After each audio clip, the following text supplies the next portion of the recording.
Tahu nggak, penyakit ginjal adalah salah satu penyakit yang paling banyak penderitanya saat ini. Menurut International Society of Nephrology, penyakit ginjal adalah penyakit yang paling cepat perkembangannya dari tahun ke tahun. Data terkini yang dikeluarkan oleh badan ini menyebutkan, kalau saat ini sudah ada lebih dari 850 juta orang di dunia yang mengidap penyakit ini. Angka ini sama dengan seluruh penderita penyakit kanker, HIV, dan diabetes dijadikan menjadi satu. Hal yang lebih menyeramkan adalah sebagian besar penderita ginjal tidak pernah merasakan gejala apapun pada saat ketika penyakit itu masih berada pada tahap awal. Dan waktu gejala akhirnya muncul, seringkali kerusakan yang terjadi sudah terlalu parah untuk bisa diperbaiki. Di Indonesia sendiri, data BPJS di tahun 2024 menyebutkan rata-rata dari setiap 1.000 penduduk Indonesia, 3,8 sudah terkena penyakit ginjal. Dan dari jumlah itu, 60% diantaranya sudah pada tahap gagal ginjal dan harus melakukan cuci darah. Sayang sekali, penyakit yang seharusnya bisa dicegah ini harus menguras biaya yang sangat tinggi setiap tahunnya, baik dari biaya pribadi ataupun biaya yang harus dikeluarkan oleh negara. Penyakit ginjal adalah salah satu jenis penyakit tidak menular. Pada prinsipnya, sama seperti penyakit tidak menular lainnya. Sebenarnya, penyakit ginjal masih bisa dicegah dengan pilihan gaya hidup yang lebih sehat, disiplin dalam menjaga kondisi tubuh, dan melakukan medical check-up secara rutin dari waktu ke waktu. Khususnya bagi mereka yang sudah punya penyakit yang bisa meningkatkan risiko terhadap kerusakan ginjal, seperti penyakit diabetes ataupun tekanan darah tinggi. Nah, sekarang sebelum kita belajar bagaimana mencegah penyakit ginjal ini, mari terlebih dahulu kita belajar tentang ginjal. Ginjal adalah dua organ tubuh kita yang berbentuk seperti kacang. Letaknya berada di bawah tulang rusuk, di bagian perut paling belakang, dan posisinya tepat di sebelah kanan dan kiri dari tulang belakang. Walaupun ukurannya tidak terlalu besar, hanya sekitar sekepalan tangan, tapi ginjal berperan penting dalam menyaring darah kita, menyeimbangkan cairan di dalam tubuh kita, memproduksi hormon untuk mengendalikan tekanan darah, dan banyak tugas lainnya. Tanpa jasa ginjal, seluruh bahan berbahaya yang ada di dalam darah akan kembali masuk ke dalam tubuh. Dan jika itu terjadi, tidak butuh waktu lama untuk semua organ kita menjadi rusak dan kita menjadi expired. Untuk tahu sepenting apa ginjal di dalam tubuh kita, mari kita lihat cara kerja ginjal. Makan dan minum adalah syarat vital bagi semua orang untuk tetap hidup. Setelah makanan dan minuman masuk ke dalam tubuh kita melalui sistem pencernaan, nutrisi yang ada di dalam makanan ataupun minuman tersebut akan diserap di usus halus dan dimasukkan ke dalam darah. Semua nutrisi ini tentunya sangat penting untuk mendukung fungsi kerja seluruh tubuh kita, seperti regenerasi, memperbaiki kerusakan, dan menopang kekuatan setiap organ untuk bisa bekerja dengan baik. Tapi tahukah kamu, dalam setiap proses ini, mulai dari saat bahan nutrisi ini diolah, diserap, dan pada saat digunakan, selalu akan muncul bahan-bahan yang tidak dibutuhkan oleh tubuh, yang disebut dengan nama sampah metabolisme. Sampah ini tidak berguna bagi tubuh, bahkan berbahaya jika tidak segera dibuang dari dalam tubuh kita. Contoh yang paling mudah adalah protein. Setiap kali mengkonsumsi protein, tubuh kita tidak bisa langsung menyerap protein ini. Tubuh melalui proses metabolisme akan terlebih dahulu memecah komponen protein yang kompleks menjadi asam amino. Baru kemudian tubuh kita bisa mencernanya. Dalam proses metabolisme ini akan menyisakan sampah yang berbahaya yang disebut amonia. Amonia sangat berbahaya bagi tubuh kita, sehingga liver akan terlebih dahulu merubah amonia menjadi urea. Baru kemudian, urea tersebut akan dibuang oleh ginjal melalui kandung kemih. Amonia adalah salah satu contoh. Masih terdapat ratusan bahan-bahan berbahaya lainnya di dalam darah kita, baik yang oleh karena proses alami ataupun dari faktor luar, yang setiap hari harus disaring oleh ginjal. Ginjal layaknya seperti saringan otomatis yang diletakkan di dalam tubuh kita. Di dalam organ ginjal dilengkapi alat deteksi yang akan menentukan bahan apa di dalam darah yang masih bisa dipakai ulang ataupun bahan apa yang harus dibuang. Bahkan juga mendeteksi bahan apa saja di dalam darah yang kurang sehingga dia bisa meminta organ tubuh lain untuk mengisi kekurangan itu. Jadi kalau mau dikatakan, ginjal tidak sekedar menyeimbangkan cairan di dalam tubuh kamu, tapi yang lebih penting, ginjal memastikan kita bisa tetap hidup. Untuk memastikan rumah kita bersih, kita mungkin akan menyapu ataupun mengepel sehari sekali ataupun maksimal 2 kali dalam sehari. Dan pembersihan total besar-besaran di seluruh rumah biasanya hanya kita lakukan 1 tahun sekali, menjelang tahun baru, lebaran, ataupun Natal. Tapi tahukah kamu, ginjal melakukan pembersihan besar-besaran setiap menit dalam hidup kita. Setiap menit, ginjal akan menyaring setidaknya setengah gelas darah yang ada di dalam tubuh kita. Jadi kalau dikalkulasikan, setiap 5 menit, seluruh darah di dalam tubuh kita sudah disaring 1 kali oleh ginjal. Dan ginjal harus melakukan tugas ini menyaring hingga 300 kali. Jadi kalau dihitung secara keseluruhannya, dalam satu hari, ginjal kita harus menyaring antara 150 liter hingga 180 liter darah di dalam tubuh kita. 99% darah dan bahan-bahan bermanfaat lainnya yang sudah disaring oleh ginjal akan dikembalikan ke dalam tubuh untuk kemudian dipakai lagi. Hanya kurang lebih 1% yang akan dirubah menjadi urin untuk dialirkan ke kandung kemih. Untuk bisa bekerja dengan baik dalam hal membuang semua bahan-bahan berbahaya, ginjal membutuhkan air yang cukup. Itulah alasan mengapa minum air yang cukup setiap harinya sangat penting untuk membantu kerja ginjal. Kita sering mendengar anjuran untuk minum air putih setidaknya 2 liter dalam sehari. Tapi kalau mau dihitung dengan tepat, banyaknya air yang kita butuhkan dalam satu hari sebetulnya berbeda antara satu orang dengan orang lainnya, tergantung berat badan orang masing-masing. Formula tepat menghitung berapa jumlah air yang harus diminum adalah berat badan dikalikan 35, maka akan bertemu dengan berapa mili yang dibutuhkan. Seperti contoh, berat badan kamu 70 kilo, maka jumlah air yang harus kamu minum adalah 70 kali 35 sama dengan 2450 mili atau sama dengan 2,45 liter air. Tentu saja pilihan air yang tepat adalah air putih. Bukan soda, bukan kopi, bukan teh, tapi air putih. Ginjal sangat cerdas mendeteksi jika cairan yang masuk melebihi yang kamu butuhkan, dia akan segera membuang kelebihan cairan itu melalui urin, sehingga cairan tubuh kamu tetap seimbang. Inilah alasan kenapa pada saat minum terlalu banyak, kamu bolak-balik ingin buang air kecil.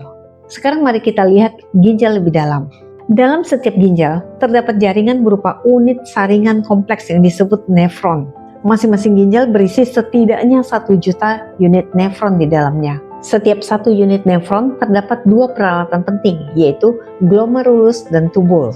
Glomerulus bertugas sebagai saringan yang memastikan bahan-bahan seperti air, mineral, dan vitamin bisa masuk dan dikembalikan ke darah untuk kemudian dipakai ulang. Dan tubulus adalah alat deteksi yang menentukan mana yang harus dipakai lagi, mana yang harus dibuang, juga apa yang harus ditambahkan. Beberapa jenis nutrisi penting seperti sodium, potasium, dan vitamin akan dipilih oleh tubulus untuk dikembalikan ke dalam tubuh. Sedangkan bahan-bahan seperti sisa metabolisme protein atau urea atau bahan-bahan berbahaya lainnya akan dialirkan ke kandung kemih untuk kemudian dibuang melalui urin. Hebatnya, selain tugas utama dalam menyaring darah, ginjal kamu juga merupakan pabrik produksi hormon. Ketika tekanan darah kamu turun, ginjal tahu, dan ginjal akan memproduksi hormon renin untuk menaikkan kembali tekanan darah. Ketika sel darah merah kamu kurang, ginjal juga tahu, dan ginjal akan memproduksi hormon eritropoietin yang bisa membantu meningkatkan produksi darah. Pada saat kamu stres, ginjal juga tahu. Ginjal akan segera memproduksi hormon kortisol untuk menenangkan diri kamu. Dan tentu saja ginjal adalah pusat pengendali hidrasi di dalam tubuh kamu. Kalau kamu minum kebanyakan, jangan takut, ginjal akan segera membuang kelebihan cairan itu melalui kandung kemih. Atau sebaliknya, kamu minum terlalu sedikit. Jika itu terjadi, ginjal akan mengaktifkan mode hemat energi. Sebisa mungkin, sebanyak mungkin, cairan yang ada di dalam darah kamu akan dikembalikan ke dalam tubuh kamu. Hanya sedikit saja yang akan dibuang oleh ginjal. Itulah sebabnya pada saat kamu minum air putih banyak, urin kamu berwarna kuning muda. Dan warna akan berubah menjadi kuning pekat kalau kamu kurang minum. Intinya, tanpa ginjal, tubuh kamu tidak akan bisa menyeimbangkan cairan di dalamnya dan membuang sampah yang berbahaya dalam tubuh kamu. Kalau bahan-bahan berbahaya tersebut tidak segera dibuang, maka bahan tersebut akan tertumpuk di dalam darah. Saat bahan itu ada di darah, bahan itu akan menjadi toksin yang memberatkan sistem kerja seluruh organ tubuh kamu dan mengakibatkan kematian. Kabar buruknya, sebagian besar orang yang sudah mengalami kerusakan ginjal tidak sadar ketika kondisi ginjal mereka masih di tahap awal. Mereka baru sadar ketika sudah muncul gejala di dalam tubuh mereka. Ada yang tiba-tiba merasa mual atau muntah, ada yang mengalami pembekakan pada kaki dan lain-lain. Sayangnya, seringnya waktu gejala tersebut muncul, itu juga berarti kerusakan ginjal sudah sangat parah. Kerusakan ginjal secara perlahan inilah yang disebut sebagai penyakit ginjal kronis. Penyakit ginjal dan jenis-jenisnya. Penyakit ginjal adalah sebuah penyakit yang mengganggu fungsi kerja ginjal. Secara garis besar, penyakit ginjal terdiri dari 2 jenis, yaitu penyakit ginjal akut dan penyakit ginjal kronis. Apa itu penyakit ginjal akut dan apa itu penyakit ginjal kronis? Mari kita lihat keterangan berikut ini. Penyakit ginjal akut atau lebih tepatnya disebut cedera ginjal akut adalah penurunan fungsi kerja ginjal secara mendadak yang menyebabkan ginjal tidak mampu lagi melakukan tugasnya untuk menyaring darah, sekaligus menyeimbangkan cairan yang ada di dalam tubuh. Cedera ginjal akut dibagi menjadi 3 bagian. Yang pertama adalah cedera ginjal akut prerenal. Kondisi ini terjadi ketika aliran darah ke ginjal berkurang dalam jumlah besar secara mendadak. Contoh kasus yang sering terjadi adalah pada saat kita mengalami dehidrasi yang sangat parah ataupun mengalami gagal ginjal. Kedua, cedera ginjal akut intrinsik renal. Kondisi ini terjadi karena kerusakan ginjal secara cepat akibat infeksi, peradangan, penggumpalan darah, ataupun keracunan obat-obat tertentu. Dan yang terakhir, cedera ginjal akut postrenal. Kondisi ini merupakan kerusakan ginjal akibat adanya penyumbatan pada saluran kemih, sehingga cairan urin yang harusnya dikeluarkan tetap berada di kantong kemih hingga ginjal. Kondisi ini sering terjadi pada seseorang yang memiliki masalah batu ginjal ataupun tumor. Berita baiknya, karena sifatnya yang akut, rata-rata penderita penyakit ginjal akut akan bisa mengembalikan ataupun memulihkan kondisi ginjal mereka seperti sedia kala jika mendapat penanganan yang cepat. Walaupun demikian, setiap terjadinya penyakit ginjal akut tetap harus diwaspadai ke depannya, karena bukti ilmiah menyebutkan bahwa mereka yang pernah mengalami penyakit ginjal akut akan memiliki resiko yang lebih besar terhadap penyakit ginjal kronis di masa-masa depan. Nah, penyakit ginjal kronis adalah penyakit ginjal yang paling banyak menguras tenaga, biaya, dan juga memakan korban jiwa dibandingkan penyakit ginjal akut. Berbeda dengan penyakit ginjal akut, penyakit ginjal kronis tidak terjadi secara mendadak, melainkan perlahan-lahan dalam waktu yang lama. Oleh karena sifatnya kronis dan proses kerusakannya terjadi sejak lama, maka penyakit ginjal kronis akan menimbulkan kerusakan pada ginjal secara permanen. Kerusakan permanen ini akan membuat ginjal tidak mampu lagi menyaring bahan-bahan berbahaya dari darah, sehingga bahan ini akan terkumpul di dalam tubuh dan dapat menimbulkan kematian. Penyakit ginjal kronis disebut sebagai pembunuh diam-diam ataupun silent killer. Karena mayoritas orang tidak pernah merasakan gejala apapun ketika penyakit ini masih berada di fase-fase awal. Sering gejala baru muncul ketika fase penyakit ini sudah berada di fase tinggi dan sudah terlalu terlambat untuk diperbaiki. Oleh karena itu, melakukan pemeriksaan kesehatan secara rutin penting untuk memastikan kondisi ginjal kita masih terawasi. Deteksi penyakit ginjal kronis bisa dilakukan melalui tes darah untuk memeriksa Estimated Glomerular Filtration Rate ataupun EGFR, dan tes urin yang dikenal sebagai Urine Albumin Creatinine Ratio ataupun UACR. Kedua tes ini biasanya memberikan gambaran jelas tentang kondisi kesehatan ginjal kita. Ilmuwan mengukur tingkat keseriusan kerusakan ginjal dengan membaginya menjadi fase ataupun stadium, mulai dari stadium awal hingga stadium akhir ataupun terminal, yaitu stadium 1 hingga stadium 5. Mari kita lihat satu persatu dari masing-masing stadium. Stadium 1. Stadium ini ditandai dengan hasil tes darah yang menunjukkan EGFR berada di angka 90 ke atas. Intinya stadium ini merupakan stadium normal, yaitu ginjal kita masih baik-baik saja dan masih bisa bekerja secara normal. Kalaupun ada kerusakan itu masih terlalu kecil dan sama sekali belum mengganggu kerja ginjal. Stadium 2. Hasil tes menunjukkan angka EGFR adalah 60 hingga 89. Artinya, kemampuan ginjal kita dalam menyaring darah sudah berkurang menjadi 60 hingga 89%. Pada tahap ini, prinsipnya ginjal kita juga masih baik-baik saja. Oleh karena masih baik-baik saja, walaupun kondisi ginjal sudah berada pada tahap ini, sebagian besar penderita tidak akan merasakan gejala apa-apa. Hanya sedikit penderita yang mulai melihat adanya pembekakan pada pergelangan kaki. Namun kebanyakan penderita baru tahu kalau fungsi ginjalnya sudah mulai turun adalah pada saat melakukan cek darah rutin. Stadium 3. Stadium 3 dibagi menjadi 2 tahap, yaitu 3A dan 3B. 3A ditandai dengan hasil EFGR 45 hingga 59% dan tahap 3B yang ditandai dengan hasil EGFR yaitu 30 hingga 44.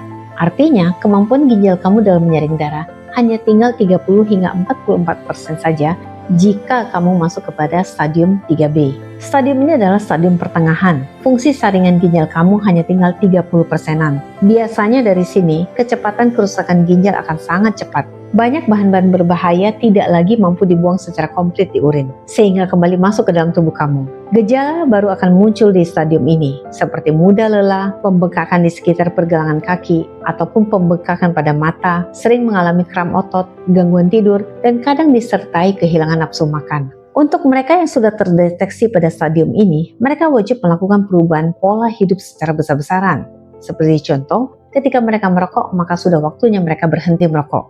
Dan banyak makanan yang sebaiknya dihindari, khususnya makanan-makanan yang memiliki kandungan sodium yang tinggi. Ingat, kandungan sodium tidak sekedar datang dari garam dapur yang kamu masukkan ke dalam masakan kamu sehari-hari. Tapi kandungan sodium malah tinggi di dalam makanan-makanan kemasan seperti mie instan, sosis, nugget, snack, dan berbagai jenis makanan yang menggunakan bahan tepung seperti roti dan lain-lain. Juga segala minuman manis harus diwaspadai, khususnya minuman kemasan seperti sirup, soda, minuman kaleng, baik yang berkarbonasi ataupun tidak. Stadium 4 ditandai dengan angka EGFR 15 hingga 29. Artinya kemampuan ginjal dalam menyaring darah hanya tersisa 15 hingga 29% saja. Dalam stadium ini, bahan-bahan berbahaya disertai penumpukan cairan di dalam tubuh semakin sering terjadi. Gejala yang umum dirasakan adalah kelelahan yang berketerusan, sesak nafas, kulit kering dan disertai gatal, mual, nafas berbau tidak sedap, kadang di dalam mulut terasa seperti ada aroma metal. Munculnya rasa metal di mulut disebabkan oleh kondisi yang disebut uremia, kondisi di mana bahan-bahan berbahaya dan toksin sudah mulai terakumulasi di darah karena ginjal tidak lagi menyaring dan membuangnya. Pada tahap ini, aktivitas sehari-hari mulai terganggu. Stadium terminal, stadium 5 ataupun disebut gagal ginjal, ditandai dengan angka EGFR di bawah 15%. Stadium kelima adalah stadium akhir, di mana fungsi ginjal tinggal 15%, bahkan kurang dari itu. Ginjal tidak lagi bisa menyaring darah, sehingga akan terjadi pembekakan parah di dalam tubuh, terutama di kaki dan di bagian perut. Rasa lelah yang kronis, nyeri pada dada, sesak napas, dan sebagian besar mengalami tidak bisa lagi buang air kecil, ataupun kalau ada, sangat sedikit. Di titik ini, tidak ada pilihan lain selain melakukan prosedur dialisis ataupun cuci darah. Jika memungkinkan, tentu saja transplantasi ginjal adalah solusi yang terbaik. Jadi kunci yang harus diingat adalah kerusakan ginjal sering terjadi secara diam-diam. Untuk orang yang punya masalah dengan diabetes ataupun tekanan darah tinggi ataupun memiliki keluarga dekat yang punya masalah dengan ginjal sebelumnya, adalah penting untuk selalu melakukan pemeriksaan fungsi ginjal dari waktu ke waktu, walaupun mereka tidak merasakan gejala apa-apa. Nah, sekarang kita sudah belajar betapa pentingnya ginjal dalam kehidupan kita sehari-hari. Dan karena itu, menjaganya untuk tetap sehat bukan lagi sekedar pilihan, tapi sudah menjadi keharusan. Sekarang mari kita belajar apa yang harus kita lakukan dan tidak boleh kita lakukan agar ginjal kita tetap sehat. Happy bean, happy life. Hal-hal yang disukai oleh ginjal. Pertama adalah air putih. Minumlah air putih yang cukup, setidaknya 8 gelas air putih dalam sehari. Dan untuk lebih tepatnya, kalikanlah berat badan kamu dengan 35, maka kamu akan mendapatkan jumlah mili yang paling akurat untuk kebutuhan air putih kamu. Kedua, makanlah makanan seimbang. Tambahkanlah sayuran, buah-buahan, dan biji-bijian dalam menu makanan kamu sehari-hari. Ketiga, batasi sodium. Sodium akan membuat tekanan darah kita naik dan juga menjadi beban bagi ginjal untuk membersihkan darah ini. Kelebihan sodium akan memforsir ginjal kita bekerja lebih keras untuk membuangnya. Segala apapun di dalam organ tubuh kita jika terus-terusan diforsir, maka kerusakannya juga akan menjadi lebih cepat. Selanjutnya, rajin-rajinlah berolahraga. Olahraga membuat berat badan kita terkendali dengan baik dan jangka panjang ini juga membantu menekan tekanan darah kita. Monitor kesehatan secara berkala. Tentu saja buat kamu yang sudah punya masalah seperti diabetes, darah tinggi, ataupun punya anggota keluarga dekat yang sudah punya masalah dengan ginjal, selalu pastikan melakukan monitor kesehatan secara berkala dan rutin. Dan akhirnya, seperti kasus lain pada umumnya, tidur yang cukup dan manajemen stres yang tepat membantu meringankan fungsi kerja banyak organ tubuh. Salah satunya tentu saja ginjal. Nah, kita sudah melihat apa yang disukai oleh ginjal. Mari kita lihat apa yang dibenci oleh ginjal. Hal pertama yang dibenci oleh ginjal adalah obat penahan sakit ataupun painkiller.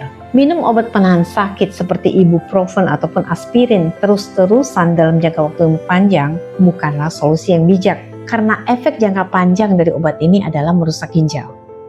Hal kedua yang dibenci ginjal adalah makanan kemasan, termasuk di dalamnya semua snack, mie instan, sosis, makanan cepat saji, nugget, dan lain sebagainya. Semua makanan ini mengandung garam yang tinggi, bahan pengawet yang tinggi, lemak yang tinggi, dan sebagainya. Dan selanjutnya, minuman dengan kandungan gula yang tinggi, seperti soda dan semua minuman manis kemasan lainnya. Jika terus-terusan dikonsumsi, akan mempercepat kerusakan pada ginjal. Next, rokok dan alkohol. Keduanya melemahkan kekuatan ginjal kita. Percaya deh, tidak ada satupun manfaat yang baik dari rokok. Hal lain yang dibenci oleh ginjal adalah kurang minum air putih.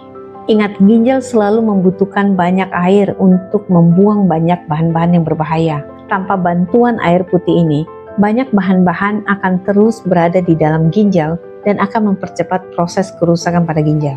Jangan sepelekan gejala yang muncul. Walaupun sesedikit apapun gejala itu, akan sangat bijak jika kita segera memeriksakannya kepada dokter.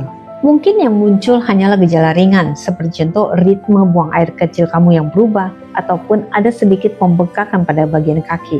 Jangan sepelekan gejala-gejala tersebut, karena mungkin saat gejala itu muncul, itu menjadi sinyal kalau ginjal kamu butuh perhatian khusus. Ginjal kita mungkin kecil, tapi fungsi kerjanya sangat besar. Tugas kita adalah memastikan organ berbentuk kacang ini selalu sehat, dan sebagai gantinya, organ ini akan membuat hidup kita menjadi lebih mudah, lebih sehat, dan lebih bahagia. Jika kamu belajar sesuatu yang baru hari ini, jangan lupa untuk like, share, dan subscribe channel ini, agar kamu bisa mendapatkan lebih banyak lagi kisah-kisah menarik tentang kesehatan yang sebenarnya. Terima kasih sudah menyaksikan video ini, dan sampai jumpa di video berikutnya.